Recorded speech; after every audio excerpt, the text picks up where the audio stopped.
Hello everyone, welcome back to Chimu's Chemistry, an online platform that will make your chemistry your chemistry.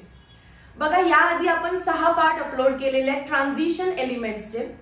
त्याच्यानंतर या चॅप्टरचा second टप्पा म्हणजे मेटॅलर्जी आहे. So या व्हिडिओमध्ये आपण मेटॅलर्जी कम्प्लिटली कव्हर करणार आहे. थोडासा लेंदी व्हिडिओ झाला तरी पण चालेल, बट मेटॅलर्जी एकाच पार्ट मध्ये कव्हर करायचं आहे. याच्यावरती एक 4 मार्क्सचा क्वेश्चन बनू शकतो, ब्लास्ट फर्नेस, ज्याच्यामध्ये 4 झोन्स आहेत. प्रत्येक झोन वरती 1-1 मार्कचा क्वेश्चन बनू शकतो. एमसीक्यू बनण्याचे चान्सेस कुठे आहेत आणि 3 आणि 4 मार्कचा क्वेश्चन कुठे बनू शकतो हे डिटेल मध्ये पाहूया. जर तुम्हाला माहिती असेल तर 2020 ला सिलेबस चेंज झाला. सो त्या आधीच्या टेक्स्टबुक मध्ये मेटॅलर्जी फार वास्ट होतं. आता त्याला रिड्यूस करून फक्त मेटॅलर्जीच्या 3 प्रोसेसेस, पायरोमेटॅलर्जी, हायड्रोमेटॅलर्जी, इलेक्ट्रोमेटॅलर्जी हे आलं. फक्त डेफिनेशन जी की 1-1 मार्क साठी विचारली जाऊ शकते, आणि ब्लास्ट फर्नेसचं वर्किंग जे की 3 मार्क मध्ये विचारलं जाऊ शकतं. सो हे 2 क्वेश्चन आपल्याला या व्हिडिओ लेक्चर मध्ये कव्हर करायचे आहेत. Let us start with metallurgy. काही डेफिनेशन्स ज्या 1 मार्क मध्ये तुम्हाला विचारल्या जाऊ शकतात. Let us start with first definition, minerals. What are minerals? Minerals are nothing but naturally occurring substances but obtained after mining. Mining process तर आपल्याला माहिती आहे. माइन करून झाल्यानंतर नॅचरली काय भेटतं आपल्याला, रॉक, स्टोन, मड हेच एक्स्ट्रॅक्ट केलं आपण. पण आज जो हा नॅचरली ऑकरिंग सबस्टन्स आहे त्याच्यावरती प्रोसेस करून तुम्हाला मेटल बाहेर मिळणार आहे. तुमच्या आजूबाजूला पण माती आहे, पण मी त्याला मड म्हणते, सँड म्हणते, रॉक म्हणते, मिनरल म्हणत नाही. मग एक्झॅक्टली डिफरन्स काय आहे तर मिनरल्स आपल्याला मायनिंग करून झाल्यानंतर मिळतात. अँड मोस्ट इम्पॉर्टंट त्यांना मिनरल्स का म्हटलं आपण, कारण त्याच्यातून आपल्याला एखादा मेटल एक्स्ट्रॅक्ट करता येतो. So what are minerals? Minerals are nothing but naturally occurring substance found in the earth crust containing inorganic salts, solids, siliceous matter etcetera. Mining करून झाल्यानंतर जो सबस्टन्स आपल्याला भेटलाय आणि ज्याच्यातून आपण मेटल बाहेर काढू शकतो त्यालाच मिनरल म्हणायचं. सेकंड डेफिनेशन आहे ओर. आता ओर आणि मिनरल मध्ये काय डिफरन्स आहे तर मिनरल्स मल्टिपल असतात. फॉर एक्झाम्पल मी मायनिंग केल्यानंतर मला मडच भेटतीये, विदाउट रॉक्सच भेटतात. बट हे विदाउट रॉक्स, हे मड जी आहे ती रिच इन आयरन आहे. समजा Fe, it is rich in iron, म्हणून मी त्याला आयर्नचं मिनरल्स म्हटलं. आता आयर्नचे मिनरल्स पण भरपूर आहेत. हेमेटाइट आहे, मॅग्नेटाइट आहे, लिमोनाइट आहे. हे वर्ड्स मी तुम्हाला परत रिपीट करून दाखवेन. सो मला 3 वेगवेगळे मिनरल्स भेटले, हेमेटाइट, मॅग्नेटाइट, लिमोनाइट, की ज्याच्यातून मी आयर्न एक्स्ट्रॅक्ट करणारे, Fe एक्स्ट्रॅक्ट करणारे. पण मोर प्रॉफिटेबली कोणातून येतो? मोर प्रॉफिटेबली तो H मधून येतो. प्रॉफिटेबली हेमेटाइट मधून भेटतो. सो असा मिनरल की ज्याच्यातून मेटल प्रॉफिटेबली एक्स्ट्रॅक्ट करता येतो त्याला पर्टिक्युलरली आता आपण ओर म्हणणार आहे. Naturally occurring substance found in the earth crust from which metal can be extracted are called as minerals. But तिन्हीतूनही आयर्न मिळतो, प्रॉफिटेबली ज्याच्यातून मिळतो त्याला नाव काय द्यायचं आता आपल्याला? ओर. बघा इथे, the mineral which contains high percentage of metal and from which metal can be extracted economically म्हणजे profitably is called as ore. Next आहे थर्ड मेटॅलर्जी. ही जी प्रोसेस आहे मिनरल्स एक्स्ट्रॅक्ट करायचे, त्याच्यातून नेमकं ओर कोणती आहे ते फाइंड करायचं आणि ओर मधून मेटल एक्स्ट्रॅक्ट करण्याच्या प्रोसेसला मेटॅलर्जी असं म्हणणार आहे. Commercial extraction of metal from द्या ओर. आता ओर आपल्याला समजलं हेमेटाइट मधून प्रॉफिटेबली भेटणार आहे, तर त्याच्यातून आता आयर्न एक्स्ट्रॅक्ट करणं प्रॉपर प्रोसेस वापरून त्या प्रोसेसलाच आपण मेटॅलर्जी असं म्हणणार आहे. आणि फोर्थ आहे गँग्यू किंवा गँग, काही म्हणा, गँग्यू म्हणतात त्याला. These are nothing but impurities. या मड मध्ये आयर्न डायरेक्टली नाही आहे, तर बघा त्याच्यासोबत सॉलिड्स आहेत, इनऑर्गॅनिक सॉल्ट्स आहेत, सिलिशियस मॅटर आहे, म्हणजेच इम्प्युरिटीज आहेत. आणि त्याच इम्प्युरिटीजला आपण गँग्यू असं म्हणणार आहे. Sand, mud and other unwanted impurities. Sand, mud and other unwanted impurities which remain mixed with the ore, की ज्या ore सोबत प्रेझेंट असतात, is nothing but called as gangue. 4 definitions clear झाले. Naturally occurring substance in the earth crust obtained after mining from which metal can be extracted is called as mineral. What is ore? The mineral from which metal can be profitably extracted is called as ore. What is metallurgy? The process of extraction of metal is called as metallurgy. And what is gangue? The sand, the mud and other unwanted impurities present along with the ore is called as gangue. I hope 4 definitions मी व्यवस्थित explain केले. If yes, आता व्हिडिओला like करायचं तुम्हाला, जर तुम्हाला व्यवस्थित समजलं असेल तर. चल, मूव्हिंग टुवर्ड्स नेक्स्ट पार्ट. आपल्याला याच्यामध्ये चार्ट दिलेला आहे. मिनरल्स, ओर्स आणि त्याच्यापासून कोणता मेटल आपण एक्स्ट्रॅक्ट करणार आहे. आता मायनिंग नंतर आयर्नचे किती मिनरल्स भेटलेत बघा आपल्याला. हेमॅटाइट, मॅग्नेटाइट, लिमोनाइट, आयर्न पायराइट, सिडराइट हे सगळे मिनरल्स आहेत. पण या मिनरल्स मधून मी सगळ्यांमधून आयर्न फाइंड आउट नाही करणार, सगळ्यांमधून आयर्न एक्स्ट्रॅक्ट आउट नाही करणार आहे. तर प्रॉफिटेबली ज्याच्यामधून येईल त्यालाच आपण घेणार आहे आणि तो आहे हेमॅटाइट. सो ओर झालं हेमॅटाइट आणि हे बाकी सगळे 5 झाले मिनरल्स. याचे फॉर्म्युले आपल्याला विचारतात. आता आयर्नच्या केसमध्ये लक्षात ठेवायचा एक brand, you know that brand आहे HNM. H&M. H काय आहे? हेमॅटाइट. जो पहिला लिहिलेला आहे तोच तुमची ओर आहे, हेमॅटाइट. फॉर्म्युला लक्षात ठेवा Fe2O3 and M म्हणजे मॅग्नेटाइट, Fe3O4. इथे नंबर्स लहान आहेत, 2, 3 आणि पुढे 3, 4. सो हेमॅटाइट आणि मॅग्नेटाइट तर लक्षात राहील सगळ्यांच्या. मुव्हिंग टुवर्ड्स नेक्स्ट, लिम्नोनाइट किंवा limonite. Limonite. This is combination of hematite with water. हेमॅटाइटचा फॉर्म्युला काय आहे बघा, तो तर लर्न पाहिजे. Fe2O3 विथ वॉटर, सो त्याला आपण लिहिलं H2O.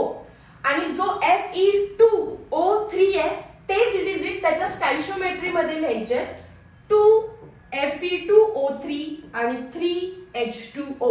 सो 3 पार्ट झाले H and M. H is Fe2O3, M is Fe3O4 and limonite is combination of hematite with water but balancing 2:3, 2 Fe2O3 dot 3 H2O. Moving towards next part, iron pyrite. IRON, iron pyrites. आता या केस मध्ये बघा, सगळ्यात पहिल्यांदा iron तर लिहा, Fe माहितीये, आणि pyrite is nothing but compound with sulphur. Oxidation state balance करण्यासाठी आपण लिहिलं FeS2 आणि याच्यातून समजतं iron is in +4 oxidation state. Cross check करा, एका सल्फरवर -2, सो 2 सल्फरवर -4, त्याला बॅलन्स करायला आयर्न वरती +4. MCQ विचारला जाऊ शकतो, in iron pyrites Fe is in dash oxidation state. पहिला त्याच्यासाठी कंपाऊंडचं नाव पाठ पाहिजे, FeS2. Moving towards last and most important, siderite. SIDERITES. Siderite, FeCO3. Iron carbonate आहे तो, CO3 म्हणजेच काय म्हणतो आपण त्याला, कार्बोनेट. पण सिडराइट या नावावरून असं काही एक्झॅक्टली समजत नाही की नेमका काय फॉर्म्युला असणार आहे. आयर्न पायराइट मध्ये एवढं तरी कळतं आयर्न आहे, पण सिडराइट मध्ये समजतच नाही आयर्न आहे. त्यामुळे याच्यावरती क्वेश्चन येण्याचे सगळ्यात जास्त चान्सेस असतात. सिडराइटचा फॉर्म्युला काय आहे, FeCO3. ओके, सो आयर्नचा सगळे मिनरल्सचे फॉर्म्युले पाठ झाले आपल्याला. अँड नेक्स्ट त्याची ओर कोण आहे, hematite. Moving towards next part, copper. कॉपरचं मेन ओर बघा कोण आहे, चाल्कोपायराइट आणि चाल्कोसाइट. फॉर्म्युला दिलेले असेच लिहून लिहून तुम्हाला पाठ करायचे. चाल्कोपायराइट इज CuFeS2. अगेन पायराइट म्हणजे सल्फर कंटेनिंग कंपाऊंड. पायराइट बघा इथे पण होता FeS2, इथे पण आहे FeS2, त्याच्या आधी फक्त कॉपर लावलेलं आहे. सो चाल्को पायराइट म्हणजे CuFeS2. चाल्कोसाइट म्हणजे Cu2S, Cu2S. And cuprite is Cu2O. You need to learn this. लिहून पाठ करावं लागेल याला. झिंकचं ओर चेक करा कोण आहे, झिंक ब्लेंड, आणि फार सिंपल आहे, zinc blend is nothing but ZnS. पण मिनरल्स कोण कोण आहे, झिंक ब्लेंड आहेच आहे, झिंकसाइट इज ZnO. कंपाऊंड सिंपल आहे, नाव लक्षात ठेवायचं आहे झिंकसाइट, आणि ZnCO3 इज कॅलमाइन. याच्यावर MCQ येऊ शकतो कॅलमाइन वरती. सिडराइटचा भावच आहे बघा, सिडराइट फक्त FeCO3 आहे आणि कॅलमाइन झिंकचा कार्बोनेट आहे ZnCO3. सो या चार्ट वरती बरेचसे MCQ बनण्याचे चान्सेस आहेत. सो याला परफेक्ट करायचं आहे. ठीक आहे, चला तर मग नेक्स्ट पार्ट कडे जाऊया. मेटॅलर्जी. मेटॅलर्जीच्या 3 टाइप्स आहेत, pyrometallurgy, hydrometallurgy, इलेक्ट्रोमेटॅलर्जी.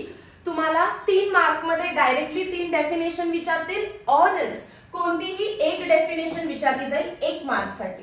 So if question is define pyrometallurgy, तर पायरो हा वर्ड टेम्परेचरच्या रिलेटेड येतो. सो आपलं काम काय आहे, आपण काय करतोय नेमकं, मिनरल्स माइन केलेत आपण, त्याच्यातून ओर आयडेंटिफाय केलं, आणि आता आपल्याकडे आहे ओर. ओर मधून आपण एक्स्ट्रॅक्ट करायचं आहे मेटल. ओर मधून आपल्याला काय हवंय, मेटल. आणि ही जी प्रोसेस आहे ही रिडक्शनची प्रोसेस असते मोस्टली, कारण मिनरल्स जर आता तुम्ही बघितले ऑलमोस्ट ते ऑक्साइड, सल्फाइड्स या फॉर्म मध्ये, सो त्यांना रिड्यूस करून आपल्याला मेटलच्या फॉर्म मध्ये आणायचे. टेम्परेचर देऊन हे काम केलं तर पायरोमेटॅलर्जी, वॉटरची हेल्प घेऊन हे काम केलं तर त्याला म्हणतात हायड्रोमेटॅलर्जी, आणि इलेक्ट्रिसिटी एनोड कॅथोड लावून जर हे काम केलं तर त्याला म्हणतात इलेक्ट्रोमेटॅलर्जी. सो पार्ट सिंपल आहे, आपण माइन केलं, मिनरल्स आणले, मिनरल्स मधून ओर आयडेंटिफाय केला, आता ओर मधून आपल्याला मेटल बाहेर काढायच्या 3 प्रोसेस आहेत, पायरोमेटॅलर्जी, हायड्रोमेटॅलर्जी, इलेक्ट्रोमेटॅलर्जी. डेफिनेशन फार सिंपल फ्रेम करून दिलेत मी तुम्हाला. The process of extraction of metal from its ore, म्हणजे हेच का बघा, the process of extraction of metal from its ore using high temperature and reducing agents like carbon, hydrogen, aluminium. Carbon, hydrogen, aluminium is called as पायरोमेटॅलर्जी.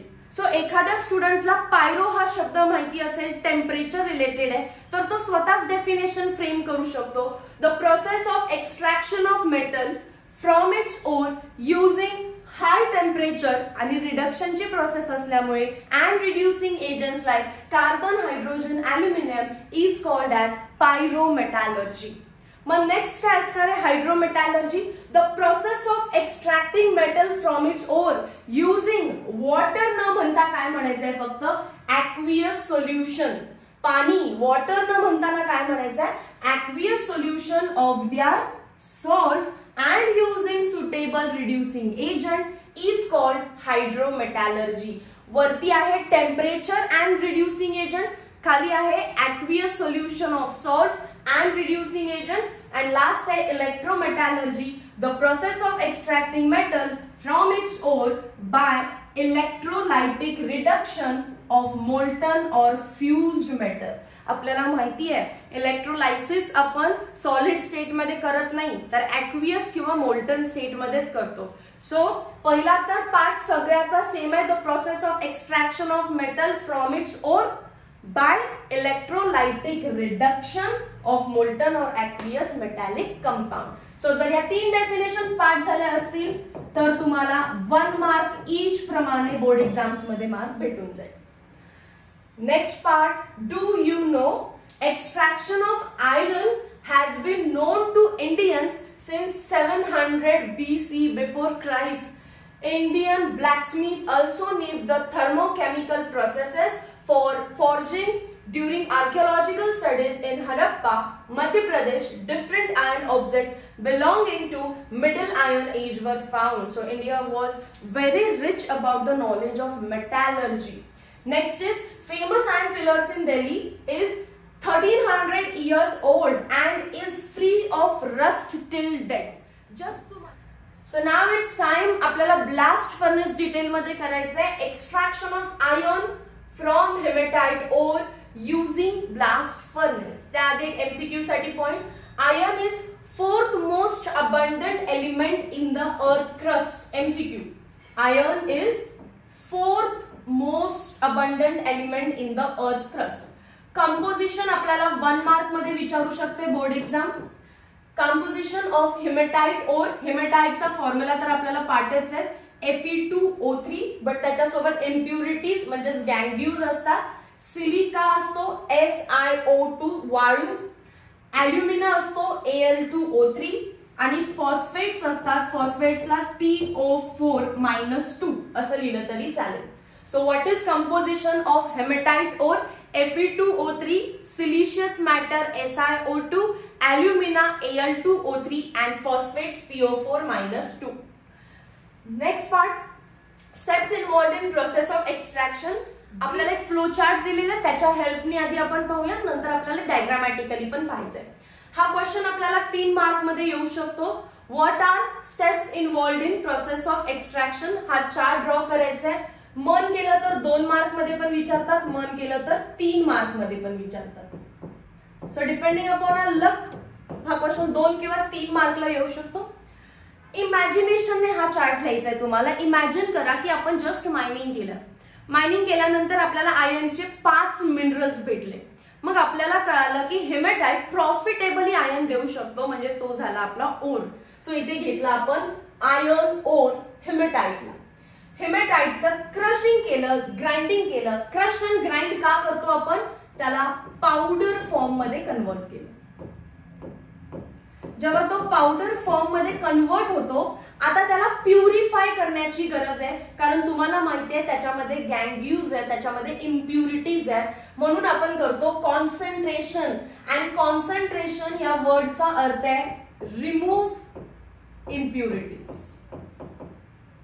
Concentration म्हणजेच काय रे? Remove impurity. मग तुम्हाला click होईल की आता त्या पावडर मधून आपल्याला वॉटर इनसोल्युबल असणारे किंवा लाइटर इन वेट असणाऱ्या इम्प्युरिटीजना रिमूव्ह करायचं आहे. कॉन्सन्ट्रेशन किंवा रिमूव्हिंग इम्प्युरिटी म्हणजेच प्युरिफिकेशन हे खालील स्टेप्सनी केलं जातं.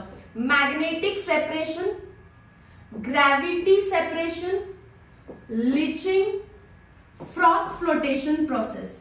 अँड 2020च्या आधीचा जो सिलेबस होता, ही प्रत्येक स्टेप त्यांनी डिटेलमध्ये एक्सप्लेन केलेली, पण आपल्याला नाहीये. आपल्याला फक्त नावं पाठ करायचे आहेत. मॅग्नेट लावून सेपरेट करणं, मॅग्नेटिक सेपरेशन, ग्रॅव्हिटीच्या हेल्पने सेपरेशन करणं, लिचिंग करणं, फ्रॉथ फ्लोटेशन प्रोसेस करणं. सो या 4 प्रोसेसेस पैकी कुठली जी सुटेबल आहे ती आधी चूज करायची, एनी वन.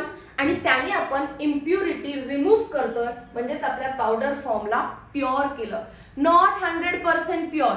कॉन्सन्ट्रेशन केल्यानंतर 2 टाईपच्या इम्प्युरिटीज बाहेर निघतात. First that are lighter in weight, आणि दुसरं ज्या वॉटर इनसोल्युबल आहेत. ठीक आहे. त्याच्यानंतर आपल्याला करायचंय रिडक्शन. सो रिडक्शन म्हणजे काय तुम्हाला माहितीच आहे, removal of oxygen. Removal of oxygen करताना मला त्याला या व्हेरियस प्रोसेसनी करावं लागतं. रिडक्शन युझिंग कोक. कोक म्हणजेच कार्बन, किंवा युझिंग कार्बन मोनॉक्साइड, किंवा हिटिंग, किंवा ॲल्युमिनियम, किंवा electrolysis. So reduction is nothing but removing oxygen. आणि त्यासाठी using carbon, CO, aluminium, heat, electrolysis या 5 मेथड आहेत. सिंपल आहेत, त्या साईडला लिहून टाकल्या. रिडक्शन नंतर मला मेटल भेटतो, पण मेटलला परत प्युरिफाय करायचं, म्हणजेच आपल्याला करायला लागतं रिफायनिंग. इथे तुमचं मोस्टली 99% प्युरिफिकेशनचं काम होतं. याला मी प्युरिफाय असं लिहिलं, पण इथे मी प्युरिफाय नाही लिहिलेलं. बघा काय लिहिलंय, रिमूव्हिंग इम्प्युरिटीज. इम्प्युरिटीज फक्त ज्या हलक्या आहेत, पाण्यामध्ये डिझॉल्व्ह होत नाही, म्हणजे पाण्यात एखादं कसपट पडलं तर आपण कसं बाजूला करतो रे, तेवढी सिंपल प्रोसेस होती ही कॉन्सन्ट्रेशनची. मग रिडक्शन, अँड रिडक्शन नंतर आपल्याला जो भेटतो तो ऑलमोस्ट 98-99% प्युअर आयर्न असतो. पण थोडंसं परत त्याला मी रिफाईन करते, रिप्युरिफाय करते using techniques liquefaction, distillation, oxidation and electro refining. परत यांची नावं लक्षात ठेवायची, डिटेल मध्ये नाहीये. रिफाईन झालं की आपल्याला मग प्युअर आयर्न भेटून जातो. सिंपल आहे. सो इमॅजिन काय करता तुम्ही, पहिला मायनिंग केलं, आपल्याला आयर्नच्या 5 मिनरल्स भेटले. त्या 5 मिनरल पैकी आपण हेमेटाइटला चूज केलं कारण तो प्रॉफिटेबल आयर्न देणार आहे. त्याला क्रश केलं, ग्राइंड केलं, पावडर फॉर्म मध्ये आणलं. पावडर फॉर्म मध्ये आणल्यानंतर आपण त्याचं प्युरिफिकेशन करणार आहे. पण प्युरिफिकेशन हा शब्द वापरायचा नाही, कारण फक्त वॉटर सोल्युबल किंवा इनसोल्युबल, वॉटर इनसोल्युबल आणि लाइटर इन वेट इम्प्युरिटी जाणार आहे. सो त्याला आपण कॉन्सन्ट्रेशन म्हटलं. कॉन्सन्ट्रेशन करण्याच्या मेथड्स दिले तिथे, त्या लर्न करायच्या. ते झालं की करायला लागतं रिडक्शन. रिडक्शन करू शकतो using coke, carbon monoxide, heat, aluminium, electrolysis. मग आपल्याला आयरन भेटतो. बट तरी पण एकदा रिप्युरिफिकेशन म्हणजे रिफायनिंग करावं लागेल using LDOE. L is liquefaction, distillation, oxidation, electro refining. हे झालं की आपल्याला आयर्न प्युअर फॉर्म मध्ये मिळून जातो. क्लिअर आहे? चलो, सो आता नेक्स्ट पार्ट आहे extraction of iron from hematite ore. पण आता स्टेप्स वाईज तुम्हाला आन्सर लिहायचा आहे. पहिल्या स्टेप मध्ये आपण कॉन्सन्ट्रेशन एक्सप्लेन करणार आहे. कॉन्सन्ट्रेशन एक्सप्लेन करत असताना सांगायचं की आधी आपण ओर सिलेक्ट केली आहे आणि त्याला पावडर फॉर्म मध्ये क्रश केलेलं आहे. नाव the powdered ore is washed in a powerful current of water introduced into hydraulic classifier. Hydraulic क्लासिफायरचं डायग्राम मी समजण्यासाठी इथे दिलेली आहे, तुम्हाला एक्झाम मध्ये ड्रॉ करायची नाहीये. काय मेकॅनिझम आहे, काय प्रिन्सिपल आहे हायड्रॉलिक क्लासिफायरचं, तर हे असं इन्स्ट्रुमेंट आहे ज्याच्यामध्ये वरून पावडर्ड फॉर्म ऑफ ओर आतमध्ये टाकलेलं आहे. ठीक आहे, आणि खालून पॉवरफुल करंट ऑफ वॉटर आहे, म्हणजे असं प्रेशरने वॉटर वरती चाललेलं आहे. मग आता इमॅजिन करा, लाइटर इम्प्युरिटी पार्टिकल्स या प्रेशरमुळे खाली येऊ शकणार आहेत का, तर अजिबात नाही. लाइटर गँग्यू पार्टिकल्स जे आहेत ते असे पाण्यावरतीच राहतील आणि पाण्याच्या फ्लो सोबत ते हायड्रॉलिक क्लासिफायर मधून बाहेर पडतील. सो लाइटर किंवा वॉटर इनसोल्युबल इम्प्युरिटीज ज्या आहेत त्या पाण्याच्या प्रेशरमुळे खालीच आल्या नाही, वरती फ्लोट करत राहिल्या आणि पाण्याच्या फ्लो सोबत त्या बाहेर पडल्या. तर आपल्याला कॉन्सन्ट्रेटेड म्हणजेच लाइटर गँग्यू पार्टिकल रिमूव्ह केले की जी ओर आता आपल्याला भेटणार आहे त्याला कॉन्सन्ट्रेटेड ओर म्हणायचं. सो कॉन्सन्ट्रेटेड ओर जी की हेवी आहे ती फक्त बॉटमला आली आणि आपण बॉटम मधून त्याला सेपरेट आउट करून घेतलं. सो त्यालाच ते काय म्हणतात, the powdered ore is washed into the powerful current of water introduced in a hydraulic classifier. The lighter gangue particles are separated and the concentrated ore is collected at the bottom. Concentration वाला part 2 point मध्ये लिहायचा आहे. पहिल्या मध्ये लिहायचं powdered ore is washed with the powerful current of water in hydraulic classifier. हे केल्यानंतर काय होतं, सेकंड पॉइंट, द लाइटर गँग्यू particles are separated from the ore and the concentrated ore is collected at the bottom. So simple part आहे. समजला तर 2 parts मध्ये तुम्ही पॉइंट्स मध्ये तुम्ही लिहू शकता, डायग्राम ड्रॉ करायची गरज नाहीये. Moving towards next part, roasting. Roasting म्हणजेच heating in presence of air. ऑक्सिजनच्या प्रेझेन्स मध्ये हीट करत राहायचंय. आता आपला पावडर्ड फॉर्म कॉन्सन्ट्रेटेड ओर असं काहीतरी दिसणार आहे. कॉन्सन्ट्रेटेड ओर जे की पावडर्ड फॉर्म मध्ये, सो पावडर पार्टिकल्स लिहिलेले. आपण त्याला हीट करतो. हीट केल्यानंतर तो असा एका लंप मध्ये कन्वर्ट होतो, गोळ्यामध्ये कन्वर्ट होतो. बघा त्या पार्टिकल्स मध्ये, त्या पावडर फॉर्म्स मध्ये तुम्हाला पोर दिसतोय, म्हणजे थोडी तरी जागा दिसते. हीट केल्यानंतर असा त्याचा गोळा बनायला लागतो, तो पोर हळूहळू कमी होतो. आणि आता डायरेक्ट चिखलाचा गोळा कसा असतो, लंप ज्याला आपण म्हणतो, तसा तो तयार झाला, त्याच्यामध्ये पोरच नाहीये. सो असं लंप मध्ये आपण त्याला कन्वर्ट करणार आहे. पावडर फॉर्मला लंप मध्ये कन्वर्ट करण्यासाठी मेथड यूज करायला लागते रोस्टिंग. रोस्टिंग म्हणजेच काय, the concentrated ore is heated in a current of air, आणि एअर मध्ये कोण आहे, ऑक्सिजन आहे. The sulphur and arsenic impurities, आता इम्प्युरिटीज फक्त लाइटर इम्प्युरिटीज बाहेर गेले, वॉटर इन सोल्युबल इम्प्युरिटीज बाहेर गेले, पण अजून अशा इम्प्युरिटीज आहेत ज्याच्यामध्ये सल्फर आहे, ज्याच्यामध्ये आर्सेनिक आहे, आणि आपण एअरच्या प्रेझेन्स मध्ये हीट केल्यामुळे ते ऑक्सिजन सोबत रिॲक्ट करतात आणि सल्फर डायऑक्साईड जो की गॅस फॉर्म मध्ये आहे बाहेर निघून जातो. आर्सेनिक ऑक्साईड लिहिते मी याला, आर्सेनिक ऑक्साईड बनतो, तोही गॅस फॉर्म मध्ये आहे, तोही निघून जातो. So sulphur and arsenic containing impurities are oxidised, oxides बनतात and escape as a vapour. Ferrous oxide म्हणजेच FeO, तो अजून ऑक्सिजन सोबत ऑक्सिडाइज होतो अँड Fe2O3 मध्ये कन्वर्ट होतो. आणि हा आपल्याला पाहिजे कारण हाच हिमेटाइटचा फॉर्म आहे. बघा, रिएक्शन बॅलन्स करण्यासाठी इथे मी 2 लिहिते. ऑक्सिजन किती झाले आता, 2 2 4, पण तसं बॅलन्सिंग पॉसिबल नाहीये, सो इथे 2 करून इथे 4 लिहितीये. बॅलन्सिंग बघा कळालं का. सो इम्प्युरिटीज मध्ये sulphur and arsenic containing impurities तर एस्केप आउट होतात, but ferrous oxide ore is converted to Fe2O3. Reaction balance करून घ्यायचे. The roasted ore is converted into lumps by sintering. ही जी मेथड आहे तिचं नाव आहे सिंटरिंग. फक्त एखादे नवीन वर्ड्स आले तर मी त्याची डायग्राम देतेय, तुम्हाला त्याला बोर्ड एक्झाम्स मध्ये ड्रॉ करायचं नाहीये. चला तर मग परत बघूया. जी काय कॉन्सन्ट्रेटेड ओर आपल्याला हायड्रॉलिक क्लासिफायर मध्ये खाली भेटलेली, आपण त्याला हीट केलं इन प्रेझेन्स ऑफ एअर. त्याच्यामध्ये असणारे sulphur containing, arsenic containing impurities oxidise झाला आणि एअर सोबत एस्केप आउट झाला. आयर्न ऑक्साईड जो होता तो Fe2O3 म्हणजे हिमेटाइटचा फॉर्म बनवतो, तो तसंच राहणार आहे.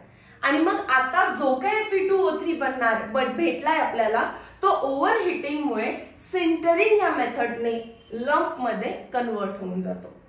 ठीक आहे, चला तर नेक्स्ट पार्ट बघूया. नेक्स्ट पार्ट आहे रिडक्शन. रिडक्शनचं दुसरं नाव आहे smelting. This step is carried out in a blast furnace. MCQ, which of the following step occurs in a blast furnace? Concentration, sintering, काही ऍड करू शकतात ते. त्याच्यानंतर म्हणतील रिडक्शन आणि दुसरं म्हणतील रोस्टिंग. काय टिक करायचं आपल्याला, reduction. Blast furnace is a tall cylindrical steel tower which is lined with refractory bricks. Important काय याच्यामध्ये, सिलेंड्रिकल स्टील टॉवर आहे आणि टॉल आहे. टॉल आहे तर त्याची हाईट पण आपल्याला दिलेली आहे. The height of typical blast furnace is 25 metre and its diameter is between 5 to 10 meters. जे अंडरलाईन केलेले ते 3 पॉइंट्स MCQ साठी इम्पॉर्टंट आहे. रिडक्शन म्हणजे smelting occurs in a blast furnace. Blast furnace एक टॉल सिलेंड्रिकल स्टील टॉवर आहे ज्याची height 25 metre आहे अँड डायमीटर 5 to 10 मीटर आहे. The furnace works on counter current principle. 1 मार्कचा question. The furnace works on counter current principle where charge comes down, charge खाली येतो and hot gases move up the tower. 1 mark साठी हा black कलरचा highlighted part. Blast furnace works on which principle, counter current principle. CCP वरून लक्षात ठेवा याला. Which principal, CCP. CCP म्हणजे काय, counter current principle. Counter current principle म्हणजे काय, शॉर्ट मध्ये सांगते, लक्षात राहील तुम्हाला. काउंटर म्हणजे अपोजिट. सो हा जर आपला ब्लास्ट फर्नेसचा टॉवर असेल तर वरून चार्ज येतो. मग चार्ज मध्ये कोणता चार्ज मॅम, पॉझिटिव्ह चार्ज की निगेटिव्ह चार्ज? अरे तो तसला चार्ज नाहीये. त्यांनी ओरलाच चार्ज म्हटलेलं आहे.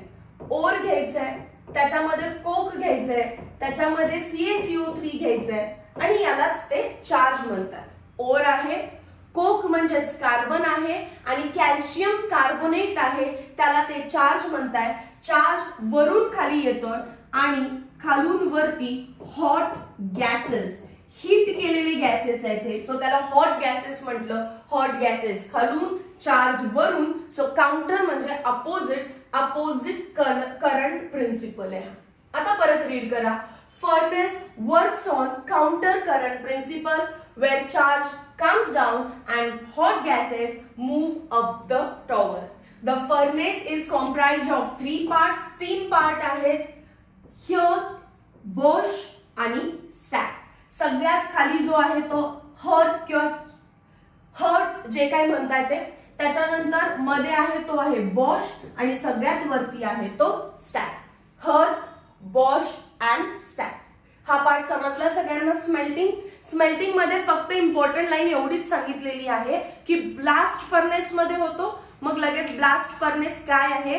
Tall cylindrical steel tower, 25 metre height आहे, 5 to 10 मीटर त्याचा डायमीटर आहे. 3 पार्ट्स आहेत त्याचे, हार्थ, बॉश आणि स्टॅक. आणि याच्यामध्ये रिडक्शन पुढे डिटेल मध्ये आपण करणार आहे. काउंटर करंट प्रिन्सिपल वरती बेस्ड आहे हे सर्व. चार्ज वरून येतोय, हॉट गॅसेस खालून येत आहेत. चार्ज म्हणजेच काय? ओर तर आहेच आहे, त्याच्यामध्ये कोक आणि कॅल्शियम कार्बोनेट इन्सर्ट केलेलं आहे. ठीक आहे. पुढे जर गेला तर तुम्हाला ब्लास्ट फर्नेसची diagram as it is learn करायची. काय करायचं बघा, हा जो बेसिक शेप आहे पहिल्यांदा तो लर्न करा आणि जसं मी तुम्हाला 4 झोन शिकवेन तुम्हाला याच्यामधल्या बऱ्यापैकी गोष्टी समजतील. जितक्या समजल्या तितक्या डायग्राम मध्ये तुम्हाला पुट करायच्या. एकदा डायग्राम बघून घ्या, ट्राय करा की तुम्हाला डायग्राम ड्रॉ करता येते. मेजॉरिटीली हा बेसिक स्ट्रक्चर तुम्हाला ड्रॉ करता आला पाहिजे आणि टेम्परेचर लर्न झाले पाहिजे. वरती 250 आहे, देन 1200, 1700, 1500, 1350. त्याच्यानंतर हार्थ, बोश, स्टॅक हे 3 वर्ड्स तुम्हाला लिहिता आले पाहिजेत. बाकी कुठला झोन कुठे आहे तसं मी एक्सप्लेन करेन, त्याप्रमाणे ते लिहा. हे लिहिताच आलं पाहिजे या डायग्राम मध्ये, असं काही नाहीये. हायलाइट केलेला पार्ट इम्पॉर्टंट आहे. आणि वरून काय टाकताय तुम्ही? चार्ज. बर्डन चार्जिंग म्हणजे चार्ज करताय. व्यवस्थित पहा एकदा या डायग्रामला.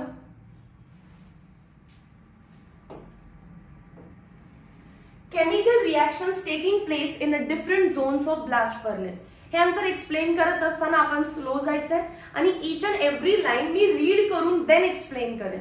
मी फास्ट सांगत गेले तर एक प्रॉब्लेम होऊ शकतो की ते इमॅजिन तुम्हाला होणार नाही. तर इमॅजिनेशन साठी मी rough sketch of diagram draw करत जाईन अँड तुम्हाला एक्सप्लेन करेन. लेक्चर स्लो वाटेल पण ऍट द एंड तुम्हाला रिॲक्शन लिहिता येणं फार इम्पॉर्टंट आहे. सो पहिल्यांदा आपल्याला बघायचंय zone of combustion. Point wise लिहायचं. This is 5 to 10 metre from the bottom. So कोणत्याही झोन मध्ये हाईट दिलेली आहे, ती हाईट तुम्हाला लक्षात ठेवायची आहे. स्टीलचा जो टॉवर आहे आपला ब्लास्ट फर्नेस तो 25 मीटर हाईट मध्ये आहे आणि बॉटम पासून 5 to 10 मीटर हाईटला झोन ऑफ कंबशन म्हटलेलं आहे. त्या झोन ऑफ कंबशन मध्ये नेमकं होतं काय? Second point, the hot air blown through the tyres. Tyres मधून म्हणजे बॉटम मधून जे हॉट एअर वरती आलेली आहे रिॲक्ट विथ कोक. चार्ज मधून आपण कोक पुट केलेला आहे from the charge to form carbon monoxide. बघा एक रफ डायग्राम. स्टीलचा टॉवर होता, वरून आपण चार्ज इन्सर्ट केलेला आणि मी तुम्हाला म्हटलं चार्ज म्हणजे पॉझिटिव्ह निगेटिव्ह चार्ज नाही, तर चार्ज कोणाला म्हणतायत ते? Ore plus coke plus CaCO3. आणि खालून कोण इन्सर्ट केलेलं आहे? वाया टायर्स. असे जे डायग्राम दिसत आहेत तुम्हाला, त्या टायर्स मधून हॉट एअर पास केलेलं आहे. हॉट एअर यातल्या कोक सोबत रिॲक्ट करते आणि रिॲक्शन तर तुम्हाला माहितीच आहे. Carbon plus half O2 gives CO. Enthalpy बघा -220 किलो जूल म्हणजेच हायली एक्झोथर्मिक रिॲक्शन आहे. सो थर्ड पॉइंट मध्ये लिहिलेलं आहे The reaction is highly exothermic, thus the temperature of the zone is around 2000 Kelvin. Very important. पहिलं तर लक्षात ठेवायचं आहे हाईट, दुसरं लक्षात ठेवायचं आहे टेम्परेचर ऑफ द झोन आणि तिसरं लक्षात ठेवायचं आहे reaction taking place in that zone. So height तर पार्ट झाली 5 to 10 metre from the bottom. Reaction part झाली वरचा कोक खालच्या हॉट गॅसेस सोबत रिॲक्ट करून कार्बन मोनॉक्साइड बनवतो. This is highly exothermic process and hence the temperature of the zone is 2000 kelvin. आता वरती जो कार्बन मोनॉक्साइड भेटलेला आहे तो थोडासा डिसोसिएट होतो. कसा डिसोसिएट होणार आहे कार्बन मोनॉक्साइड? डिसोसिएशन म्हणजे त्याच्या ऍटम्स मध्ये ब्रेक होतो. कार्बन आणि ऑक्सिजन सेपरेट. पण ओ नसतो कधी, तर आपण O2 लिहिलं. CO ब्रेक्स इनटू C+O नाही लिहिणार, काय लिहिणार? O2. इथे 2 आहे म्हणून इकडे 2 बॅलन्स केलं, इथे 2 म्हणून कार्बन 2 झाला. मग तोच पॉइंट आपल्याला फोर्थ मध्ये मेन्शन करायचंय. Some of the carbon monoxide formed dissociates to form finely divided carbon. Carbon monoxide पासूनच आपल्याला कार्बन भेटतोय, but some काही. The charge coming down gets heated and reacts with CO. Thus, CO acts as fuel and also reducing agent. Important point. काय सांगतायत बघा ते? जो वरून टाकलेला कोक आहे तो हॉट एअर सोबत कार्बन मोनॉक्साइड बनवतोय आणि कार्बन मोनॉक्साइड आता वरून येणाऱ्या सगळ्या ओरला रिड्यूस करणार आहे. आणि आपण बघितलं मागच्या स्लाइड्स मध्ये की आपल्याला मेटल बनवण्यासाठी ओरचं रिडक्शन करायला लागतं. सो या ओरचं रिडक्शन आता कोण करणार आहे? CO. सो CO आपला फ्यूल सारखं काम करतो आणि रिड्युसिंग एजंट सारखं काम करतो. ओके, एकदा फास्ट मध्ये सांगते. हाईट लक्षात ठेवायची, रिॲक्शन लक्षात ठेवायची. चार्ज मधून येणारा कोक हॉट एअर सोबत रिॲक्ट करून कार्बन मोनॉक्साइड बनवतो. It is exothermic process. So temperature of the zone is 2000 kelvin. येणारा कार्बन मोनॉक्साइड थोडाफार कार्बन आणि ऑक्सिजन मध्ये पण डिसोसिएट होतो आणि आता वरून येणारी सर्व ओर कार्बन मोनॉक्साइड रिड्यूस करणार आहे. So it act as fuel and reducing agent. Next zone आहे zone of reduction. 22 to 25 meters at the top. म्हणजे आता आपण 5 ते 10 मीटर बॉटमला होतो, तर आता डायरेक्ट टॉपला गेले 22 to 25 म्हणजे टॉवरचा एंड तिथे आहे, राईट? एकदम टॉप वाला end. Here the temperature is around 900 kelvin. दोन्हीचे टेम्परेचर लक्षात ठेवा. आता टेम्परेचर वरती कमी झालेलं आहे. Fe2O3 is reduced to spongy ion by carbon monoxide. आपण म्हटलेलं की वरून येणारी जी ओर आहे, वरून कोण येतं? हिमेटाइट. Fe2O3 ती कोण रिड्यूस करेल? Carbon monoxide. कार्बन मोनॉक्साइडने याच्यातला ऑक्सिजन घेतला तर काय बनेल? Carbon dioxide. कार्बन डायऑक्साइड नंतर बाजूला काय भेटेल मग तुम्हाला? Separate ion. या रिॲक्शनला फक्त आता तुम्हाला बॅलन्स करायचं आहे. बॅलन्स करत असताना इथे 2 Fe सो इथे आपण 2 लिहिलं. 3 आणि 1 4 ऑक्सिजन आहेत. 4 ऑक्सिजन म्हणजे मला इथे 2 लिहावं लागेल. आणि काय झालं? 2 कार्बन झाले. बॅलन्सिंग ऑक्सिजनचं पण हल्लेलं असणार आहे. त्यापेक्षा इथे 3 करा. 3 आणि 3 6. इथे 3 केलं तर सर्वच बॅलन्सिंग होऊन जाईल. बॅलन्सिंगचा पार्ट आपल्याला माहिती आहे ट्रायल अँड एररनीच करायला लागतो. आणि तुम्हाला इथे आयन भेटलं. वरून येणारी ओर कार्बन मोनॉक्साइडच रिड्यूस करतो किंवा तो डिसोसिएट झालेला carbon some amount of Fe2O3 is reduced by carbon to iron. Fe2O3 चे फक्त रिड्यूस कोण करणार आहे? कार्बन. कार्बनने ऑक्सिजन घेतला तर काय बनेल? Carbon monoxide. आणि Fe इकडे ऍज इट इज आपल्याला बाहेर भेटला. आता परत याला बॅलन्सिंग करण्यासाठी Fe2O3 Fe 2 आहेत. सो पहिला मी इथे 2 लिहिते. ऑक्सिजन 3 आहेत पण इथे 3 लिहिलं तर कार्बन 3 करावे लागणार आहेत. And this is how reaction gets balance. So काय झालं बघा, झोन ऑफ कंबशन मध्ये जे काही कोक आहे ते हॉट एअर सोबत कार्बन मोनॉक्साइड बनवतो. हा कार्बन मोनॉक्साइड आपल्या ओरला आयन मध्ये रिड्यूस करतो. Some amount of carbon monoxide carbon मध्ये डिसोसिएट झालेला हा कार्बन सुद्धा ओरला Fe मध्ये कन्वर्ट करतो. त्या दोन रिएक्शन्स लिहिले. Fe2O3 आपली ओर आहे. एकदा कार्बन मोनॉक्साईड सोबत रिएक्ट करायचं, एकदा कार्बन सोबत. आपल्याला माहिती आहे आपल्याला Fe भेटणार आहे, आयन एक्स्ट्रॅक्ट होणार आहे. फक्त कार्बन मोनॉक्साईड ऑक्सिजन सोबत कार्बन डायऑक्साईड आणि कार्बन ऑक्सिजन सोबत कार्बन मोनॉक्साईड.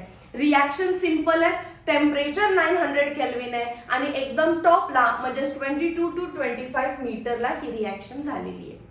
आता पहा, आयन तर भेटला पण हा आयन प्युअर फॉर्म मध्ये नसणार आहे, म्हणून आपल्याला घेऊन जावं लागेल त्याला नेक्स्ट झोन मध्ये, that is zone of slag formation. Height दिलेली आहे 20 मीटर्स, म्हणजे टॉप पासून थोडंसं खाली आलोय आता आपण.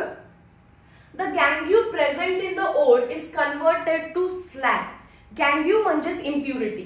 आता असं मानू नका की मॅम कॉन्सन्ट्रेशनच्या वेळी तर आपण गँग्यूज बाहेर काढलेल्या, आपण फक्त लाइटर गँग्यू पार्टिकल्स बाहेर काढलेले, अजून इम्प्युरिटीज असणार आहे त्याच्यामध्ये. 100% प्युअर आयन सेकंड स्टेप मध्येच नाही भेटणार आहे. सो आता जो आयन आपल्याला भेटलाय त्याच्यामधल्या इम्प्युरिटीज म्हणजेच गँग्यू present in the ore is converted to slag. गँग्यूचं कन्व्हर्जन स्लॅग मध्ये केलं जातं. स्लॅग म्हणजेच मळी.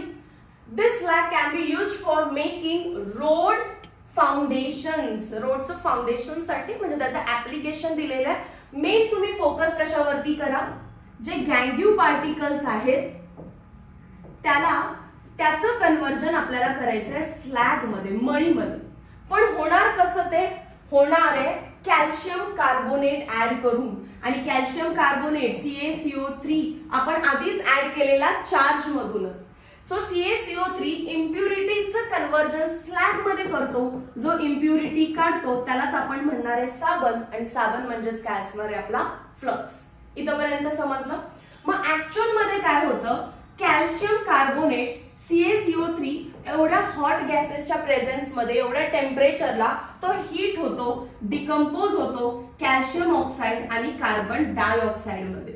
आणि हा कॅल्शियम ऑक्साईड मला इम्प्युरिटीज रिमूव्ह करण्यामध्ये हेल्प करतं. इम्प्युरिटीज आहेत कोण कोण आपल्याकडे, गँग्यू मध्ये सिलिका आहे, ॲल्युमिना आहे, फॉस्फेट्स आहेत. यांना रिमूव्ह करायचं. यांना रिमूव्ह करताना आपण त्याच्यामध्ये CaCO3 जो टाकलाय तो डिकम्पोज झालाय कॅल्शियम ऑक्साईड मध्ये. तो कॅल्शियम ऑक्साईड तिथे रिॲक्ट करणार आहे. रिॲक्शन व्यवस्थित बघा, इथे लिहिलेली आहे तीच मी इथे लिहितेय. आणि ज्या इम्प्युरिटीज आहेत, इम्प्युरिटीज कोण आहेत, सिलिका. सिलिकाचा formula SiO2. त्याच्यामध्ये फ्लक्स मधून जनरेट झालेला कॅल्शियम ऑक्साईड मी पुट करणार. कॅल्शियम ऑक्साईड रिॲक्ट होऊन काय बनणार, जस्ट ऍड करा calcium silicate CaSiO3. No by product, nothing, just add झालेलं आहे. पुढे बघा, हा जो ॲल्युमिना आहे, ॲल्युमिनाचा फॉर्म्युला Al2O3. तोही कॅल्शियम ऑक्साईड सोबत रिॲक्ट करणार आहे. इथे मात्र तुम्हाला बॅलन्सिंग करायचं आहे. फॉर्म्युला लर्न करा या केसमध्ये. Ca3, ॲल्युमिनियम एकच आहे, ऑक्सिजन 3 आहेत आणि उरलेले ऑक्सिजन बाहेर जात आहेत. रिॲक्शन बॅलन्सिंग व्यवस्थित करा. मी बॅलन्सिंग वरून बघून लिहितीये. इथे 12 आहेत, इथे 2 आहे, इथे 4 आहे आणि इथे 3 आहे. ठीक आहे. सो या केसमध्ये हे जे सिलिकेट्स बनले किंवा ॲल्युमिनेट्स बनले, these are nothing but slag. हे दोघे काय आहे, स्लॅग. अँड स्लॅगची डेन्सिटी लेस असते. They are less denser than concentrated ore. मग आपला concentrated ore as it is more dense, तो एकदम टॉवरच्या खाली जातो आणि यांची डेन्सिटी कमी असल्यामुळे त्याच्यापेक्षा वरती राहतात आणि आपण सेपरेट आउट इझिली करू शकतो. सो दॅट इज वाय आपल्याला स्लॅग बनवण्याची गरज होते. आपल्याकडे गँग्यू होते, आपण त्याच्यामध्ये CaCO3 टाकून कन्वर्जन केलं त्याचं स्लॅग मध्ये, बिकॉज स्लॅगची डेन्सिटी कमी असते. लेस डेन्स असल्यामुळे तो आपल्याला सेपरेट आउट करायला हेल्प होणार आहे. रिॲक्शन्स तर समजल्या. टेम्परेचर बघा कुठे, टेम्परेचर आहे 1200 केल्विन. सो मेन पार्ट काय आहे या झोनचा, हाईट लक्षात ठेवणं. 20 मीटर हाईटला होणार आहे. टेम्परेचर लक्षात ठेवणं 1200 केल्विनला. आणि होतं काय नेमकं, ज्या गँग्यूज आहेत, सिलिका आहे, ॲल्युमिना आहे, फॉस्फेट आहे, ते CaCO3 म्हणजेच लाईमस्टोन सुद्धा म्हणतात, तुम्हाला माहितीच असेल. लाईमस्टोन सोबत रिॲक्ट करतात आणि त्याचं कन्व्हर्जन होतं स्लॅग मध्ये, सिलिकेट्स आणि अल्युमिनेट्स मध्ये. हे स्लॅग दे आर डेन्सर की लेस डेन्सर, दॅट इज वाय आपल्याला त्याला सेपरेट आउट करणं पॉसिबल होतं. पण त्याआधी CaCO3चं डिकम्पोजिशन करायला विसरू नका. क्विकलाईम म्हणजे CaO प्लस कार्बन डायऑक्साइड आणि CaO रिॲक्ट होतो आणि मग स्लॅग बनवतो. ठीक आहे. Next part, fourth zone of fusion 15, म्हणजे परत आता आपण खाली आलो. Zone of fusion MnO2 Ca3PO4 twice अशा भरपूर इम्प्युरिटीज असणार आहेत. Present in the iron ore is reduced to manganese and phosphorus. Some of the silica is also reduced to Si. Spongy iron coming down in the furnace melt absorbs impurity like carbon, silica, manganese, phosphorus, sulfur. म्हणजे त्या process मध्ये अजून ज्या काही impurities आहेत त्या सगळ्या melt होत खाली येत आहेत. This molten iron collects at the bottom of the furnace. This molten iron is collected at the bottom of the furnace. The slag, which is lighter, floats on the surface of molten iron. Slag less dense आहे, म्हणजेच lighter आहे, त्यामुळे तो वरती float करतो. Molten slag and iron are collected through separate outlets. दोन वेगवेगळ्या outlets मधून त्यांना बाहेर काढलं जातं. ही जर टॉवरची हाईट असेल, इथे एक आहे आणि इकडे एक आउटलेट दाखवणार त्याचं तुम्हाला बघा, लास्टला दिसेल. इथे काय होणार आहे, इथून आपला स्लॅग बाहेर येणार, कारण तो लाईट आहे तर तो वरती राहतो आणि मोर डेन्स पार्ट मध्ये आयन आपल्याला बाहेर भेटणार आहे. जे आयन बाहेर येतं त्याला पिग आयन म्हणतात, कारण तो कम्प्लिटली प्युअर नसतो. दिलेला आहे खाली. द मोल्टन आयन, हा मेल्ट झालेला iron, are poured into the moulds. वेगवेगळ्या शेप्स मध्ये त्याला पुट केलं जातं. The solid blocks are called as pigs. The iron contain 4% carbon. Pure नहीं है, 4% carbon है, so it is called as pig iron. When pig iron is remelted, runs in the mould and cooled, it becomes cast iron. Pig iron ला परत तुम्ही जर heat केलं तर cast iron भेटतो. And waste gases जे nitrogen, carbon monoxide, dioxide escape through the outlet at the top. These hot gases are used for preheating the blast furnace. आधी आपल्याला हॉट गॅसेस पाठवायचे ना, मग हिटिंग करण्यासाठी जे टेम्परेचर आपल्याला लागणार आहे ते ह्या गॅसेस मधून आपल्याला मिळू शकतं. ठीक आहे. सो या पार्ट मध्ये काय समजलं तुम्हाला, झोन ऑफ फ्युजन मध्ये काय समजलं. सगळ्यात इम्पॉर्टंट हाईट विसरायचं नाहीये आणि डायरेक्टली तुम्ही हा पॉइंट लिहिला तरी चालेल. The spongy ion coming down in the furnace contains impurities like carbon, silicon, manganese, phosphorus, sulfur. The molten iron collects at the bottom of the furnace. Slag आणि molten iron ची density वेगवेगळी असल्यामुळे वेगवेगळ्या outlets मधून आपण त्याला separate out करतो. Lighter असल्यामुळे जो काही आपला स्लॅग आहे तो लाइटर आहे, तो वरती राहतो, सो तो पहिला कलेक्ट आउट होतो आणि जो हेवी आहे तो आपला आयन आहे तो खाली जातो. त्याला आपण रिमूव्ह केलं की त्याच्यामध्ये 4% कार्बन आहे म्हणून त्याला पिग आयन म्हटलं. त्यालाच अजून हीट करा, रिहीट करा, रिमेल्ट करा, माउल्ड्स मध्ये त्याला शेप द्या व्यवस्थित. आता त्याला कास्ट आयन म्हणतात आणि बाकीचे जे काही गॅसेस आहेत ते आउटलेट्स मधून एस्केप आउट होणार आहेत. नेक्स्ट पार्ट आहे रिफायनिंग. रिफायनिंग म्हणजे प्युअर प्युरिफिकेशन करायचं आपल्याला. Pure ion can be obtain bye electrolytic refining of impure iron or other methods given in the flow chart. म्हणजे लिक्विफिकेशन ने किंवा डिस्टिलेशन ने किंवा ऑक्सिडेशन ने किंवा इलेक्ट्रोलाइटिक रिफायनिंग ने, जसं काय मेथड तुम्हाला अवेलेबल आहे किंवा त्या आयनला सुटेबल आहे त्यानुसार आपण रिफायनिंग करतो. ओके. सो हा क्वेश्चन आपल्याला 3 मार्क मध्ये येऊ शकतो. डायग्राम मी जितकी सांगितली तितकीच ड्रॉ करा आणि त्याच्यानंतर डायरेक्टली रिएक्शन्स लिहायला लागा.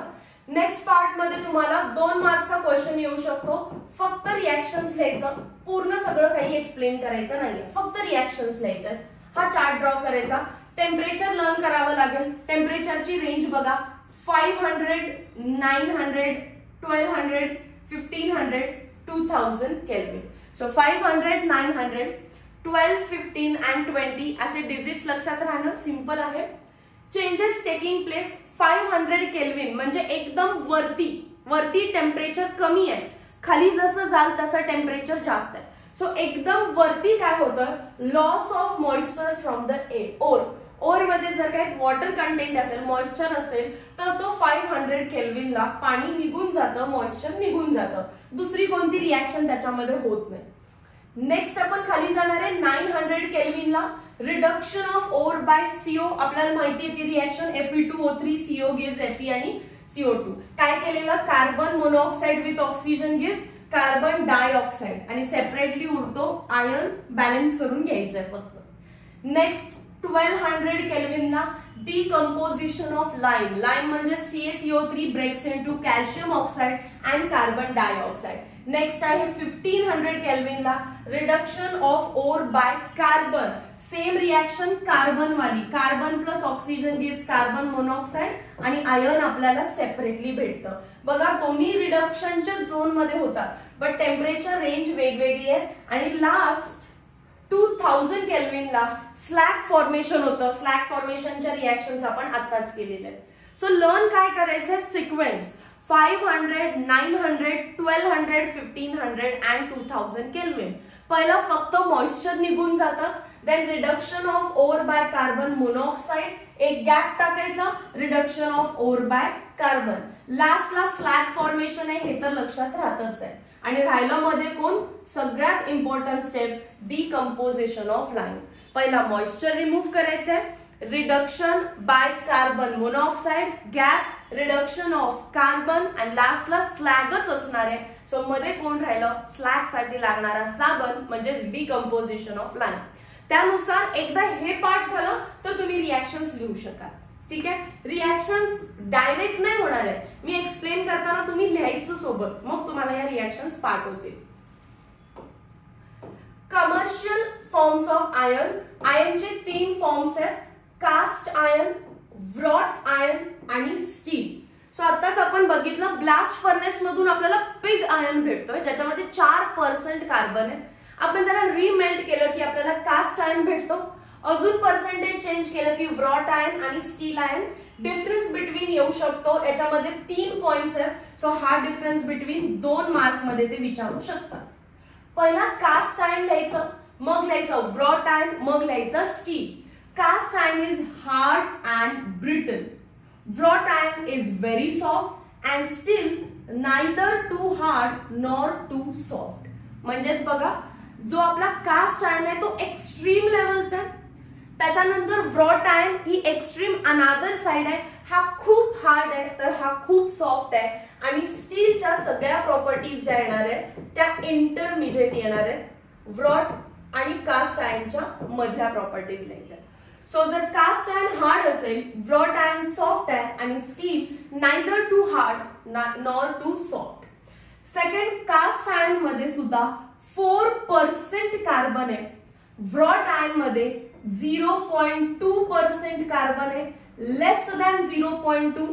मग त्या दोघांच्या मध्ये स्टील मध्ये असणार आहे 0.2 to 2%. ठीक आहे, इकडे 4 आहे, इथे लेस दॅन 0.2 आणि तिकडे intermediate 0.2 to 2% carbon. Uses learn ठेवा. Used for making pipes, manufacturing automotive part, pot, pan, utensil. Last वाले लर्न करा, pot, pans, utensils. Wrought iron used for making pipes. Used for making pipes दोघांमध्येही common आहे. Bars for stay bolts, engine bolts and rivets. So तुम्हाला bolt हा शब्द लक्षात ठेवायचा आहे. Stay bolts, engine bolts. इथे घरातले सगळे पार्ट्स आहेत. Pot, pan, युटेन्सिल. बोल्ट वाला पार्ट आहे तो व्रॉट आयर्न मध्ये आहे आणि स्टील तर infrastructure in building. So building बनवण्यासाठी जे इन्फ्रास्ट्रक्चर पिलर्स वगैरे असतात ते स्टील पासून बनलेले असतात. सिंपल पार्ट आहे, फक्त रीड करायचंय, रीड करायचंय आणि अगेन रीड करायचंय. जितकं रीडिंग कराल तितक्या या गोष्टी डोक्यात बसतात. ठीक आहे, आता तुम्ही एकदा वाचलं की तुम्हाला वाटेल की अवघड पार्ट आहे. मी एक्सप्लेन केल्यानंतर पण तुम्हाला 100% आलेलं नाहीये, थोडंसंच आलेलं आहे. पण या थोड्याशा पार्टला जेव्हा तुम्ही रिपीट कराल, at least 10 times before going to board exam, तर हे इझी जाणार आहे तुम्हाला. ठीक आहे. So this was all about metallurgy. एकाच व्हिडिओमध्ये आपण भले कव्हर करायचा प्रयत्न केलेला आहे, पण तुम्हाला लक्षात आलं असेल it is not that easy part. जसं आपण ब्लास्ट फर्नेस स्टार्ट केलेलं आहे, त्याच्यामध्ये 4 झोन आहेत. झोन्सची नावं लक्षात ठेवायची आहेत, त्याची हाईट लक्षात ठेवायचं आहे, टेम्परेचर लक्षात ठेवायचं आहे आणि वर्क लक्षात ठेवायचं आहे, म्हणजेच रिॲक्शन. ते जर तुम्हाला व्यवस्थित लिहिता आलं तर तुम्हाला ते 4 मार्क्स इझिली भेटणार आहेत. ठीक आहे. आता हा चार्ट बघा सगळेजण एकदा. हा चार्ट जरी तुम्हाला लर्न झाला तरी 2 मार्क्स तुम्हाला येणार आहेत डायरेक्टली. 2 मार्क्स येतील किंवा 3 मार्क्स मध्ये पण डायरेक्टली विचारू शकतात. या रिॲक्शन्स तुम्हाला पाठ झाल्या पाहिजेत. आणि मग नुसते झोन्सची नावं, zone of combustion, height, temperature, reaction, zone of reduction, height, temperature, combustion, zone of fusion, height, temperature, reaction and zone of slag formation. थोडंसं उलट झालं, आधी स्लॅग फॉर्मेशन आहे. स्लॅग फॉर्मेशन इंटरेस्टिंग आहे बघा. इम्प्युरिटीजना रिमूव्ह करायचं आहे, त्यामुळे फ्लक्स टाकावा लागतो, फ्लक्स मधून भेटतं स्लॅग. स्लॅग डेन्सर आहे का लेस डेन्सर आहे? लेस डेन्सर आहे, त्यामुळे आपण हे सगळं केलेलं आहे. आणि त्याच्यानंतर जस्ट तुम्हाला झोन ऑफ फ्युजन मध्ये इम्प्युरिटीज काढले, हे ते केलं. Pig iron and cast iron बद्दल लिहायचं आहे. लास्टला रिफायनिंगची 1 लाईन आणि मग तुमचं आन्सर एंड झालं.